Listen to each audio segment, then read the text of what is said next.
नमस्कार सांग मैंने मुझे आपण को पोटल कुरमार रेसिपी शेयर करी जहाँकि देखु पोटल टाक एमती कर काटिक नहीं जाइए गोटे साइड्रु एमती फाड़ कलापर आरटार अपोजिट साइड्रु आम एमती फाड़ कर नवा सेम डायरेक्शन रे काटबेनि ना फाड़ हो पूरा तो एमती अधारे लटकेला भाया काटिदे एमती सब पोटल गुड़ाक नहीं जाइए काटी देखो एवं मुझे तेल भाजी नौचे भल भाव भाजी नालापर आम गोटे मसला प्रस्तुत करवा जोटा कि आमर काजू आलमंड आउ चारुमगज को लेकिन यहाँ गोटे पेस्ट आउ गोटे है कि टमाटो कंचा लंका अदा रसुण ये सब को मिसैकी गोटे पेस्ट तो दुईटा पेस्ट इतने लगे दुईटा जाक मुझे ग्राइंडिंग करके नहीं जाइए देखो अदा रसुण को भी पकई देती एवं मुझे आलू को भी भाजी नेबी छोट छोट पीस आम भाजी नवा भाजी नाला मु तेल नहीं तेल टे चीनी पकई देती कलर हाँपाई गोटे डालचीनी आ गुजराती गोटे पकई देती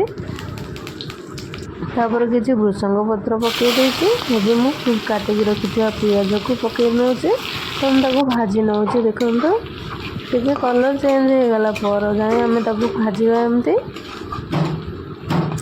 ब्राउन कलर हो आसला एवं आम ए जो पेस्ट रखी अदा रसुण टमाटो और कंचा लंकार आम ऐड करदे भल गोल नवा देखु केते बढ़िया कलर हो देखु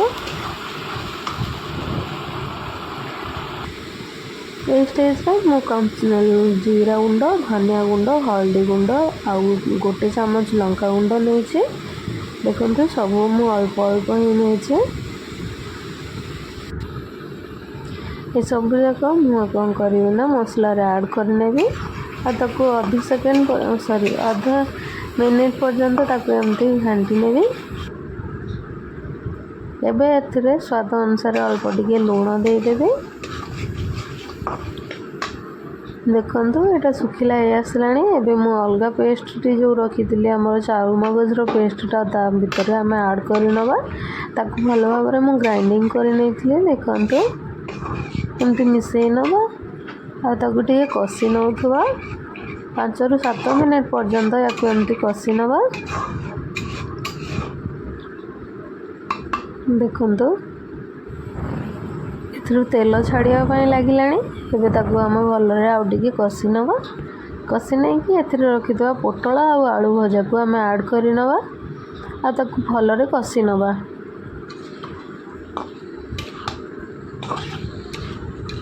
देखो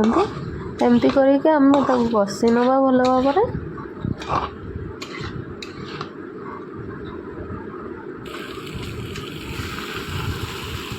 10 ରୁ 15 मिनिट आम टे कषि नेला मसला गुड़ाक देखु पूरा ता भितर आटाच है भाई लगे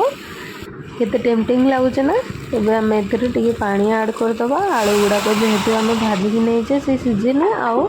अल्प अल्प पोटल भी आमर सीझने से आम ताकू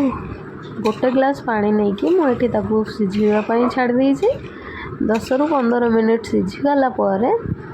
आम देखी नवा कि आम ग्रेवीटा केते रखा साधारणतः आम देखीचे पोटल कुरमार अल्प ही थाए ग्रेवी देखु मुझे लुण एवं ऐड कर भल भाव में मिसई नहीं फुटापी छाड़ी देती देखु पानी प्राय कमी आसला देखु आउ टिके आम मारिदेले पानीटा पोटल कुरमा प्राय हो आमर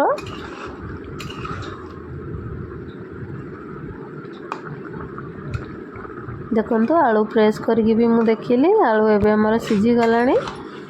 देखु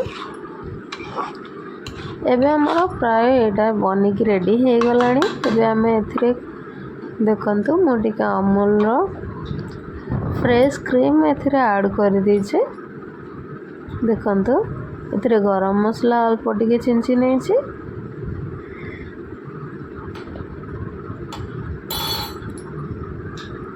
देखु केते टेम्पटिंग होती सुंदर करने और टेस्टी बनवाई मुझे अमूल फ्रेश क्रीम को ऐड कर नहीं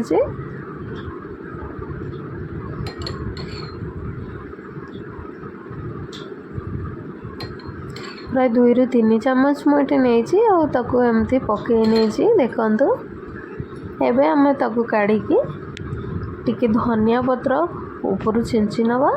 एवं ताकू प्लेटिंग करनवा। देखंतु केते टेम्पटिंग है। आपण माने याकू चाहिले गरम भात रुटी ए सब रे खाई परिबे। Thank you.